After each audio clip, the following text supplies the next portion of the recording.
пациенттердин кызыкчылыгы. Биринчи, больницаларда свет өчпөйт. Билесиңерби? 3-4 жерден келет. Башка жер өчүп калса, больница өчпөйт. Биздин зданиябыздын астында подстанция бар. Bizde çoğun gilegen lazerler var. Anı misal üçün jana kişinekey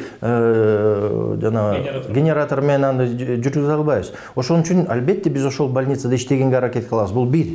Экинчиден, коммерческий аренда кымбатыраак. А муниципальный аренданын баасын мэрия берет да, ал арзаныраак. Келген элге төлөгөнгө мүмкүн.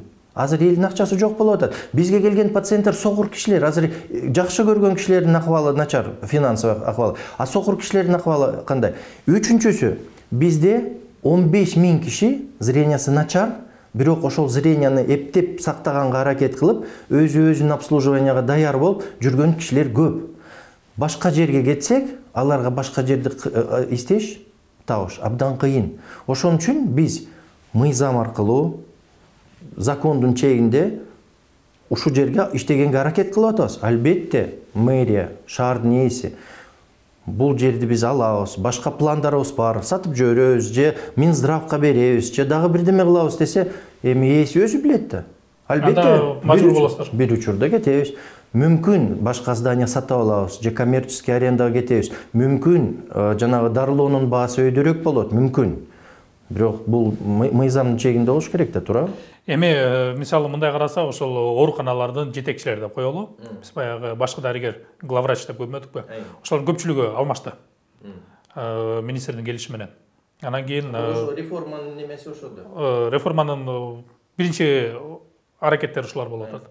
Мисалы ошол эле биринчи ооруканага дейбизби, кайсыл оорукананы болбосун баягы жетекчилерин алмаштырып атат. Буга чейин айтып кеттим, бунун баардыгы баягы хандык түзүп алган дарыгерлерди жок кылып атам деген шылтоо менен болуп атат. Балким ал кайсы бир деңгээлде чындык чыгар. Канткен болгондо да ал министрдин сөзү. Ага комментарий бербей эле коелу да, комментарийди буга берели. Ушул дарыгерлер биригип бир аракет көрүп атасыздарбы? Же болбосо ар ким өзүнүн тагдыры менен өзүнчө калып калып атабы? Мисалы буга чейин канча бир дарыгерлер жумуштан алынды да. Жок, ар кандай да, ар бир оорукананын тагдыры бир бөлөк.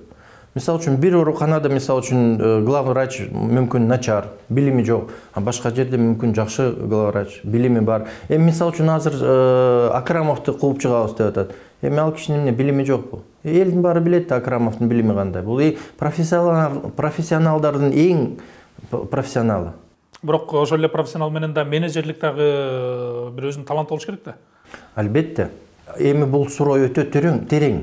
Анда мен башка суроо берет элем. Мисал үчүн медицинаны эмне үчүн доктор башкарыш керек? Мисал үчүн киши, кайсыдыр бир киши лекция окуп жүрөт, экзамен алат, зачет алат студенттен. Экономиканы билеби? Юридический эрежени билеби? Жогорку кеңеш менен иштегенин билеби? Документ оборотту билеби? Өкмөт менен кандай иштегенин билеби? А бир күн эле министр болуп калат. Ал туурабы? Ошол киши сонун иштеп калат. Андайбы?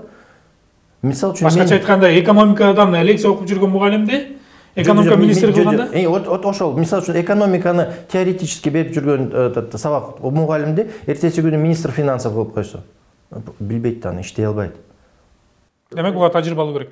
Бирок тажрыйбалуу дегенибиз менен мисалы мындай болду, ушул 30 жылдан бери канча министр алмашты? Эми санын деле билбейбиз чынында. Бирок бардыгы реформа деп келет. Кайсы министр келбесин реформа дейт. Бирок саламат сактоонун абалы ушул. Алмазбек Исманкулов ал эмес мамлекеттик ооруканада иштесе болмок. Жок, ал жердеги мүмкүнчүлүктөрдү карады да, жок, менчик жакшыраак экен. Ошол эле жеке кызыкчылык жана ошондой эле темелден эле оорулуу адамдардын кызыкчылыгы деп жекеге чыгып кеттиңиз. Эгерде мамлекеттик оорукана жакшы боло турган болсо, сиз анда ошо мамлекеттик ооруканада кала бермексиз да. Бул жагынан келгенде 30 жылдан бери реформалар иштеп жүрөсүз. Мен түшүндүрүп берем. Биз мединституту бүткөндө ошол учурда өкмөтүбүз башка акыбалда болчу. Кызгартуу болуп, биз жаш специалист болуп, биз өкмөттүн системасына кереги жок болуп калдык. Биз вынужденно менчикти ачтык. Азыр чакырса барасызбы? Айым үчүн барбайм. Чакыруулар жок бирок. Эч ким чакырбайт. Анан барганда хорошо эрмек, биз барганда эмне менен дарылайбыз? Өкмөт клиникаларда аппаратура жок. Биздикиндей аппаратура Орто Азияда жок.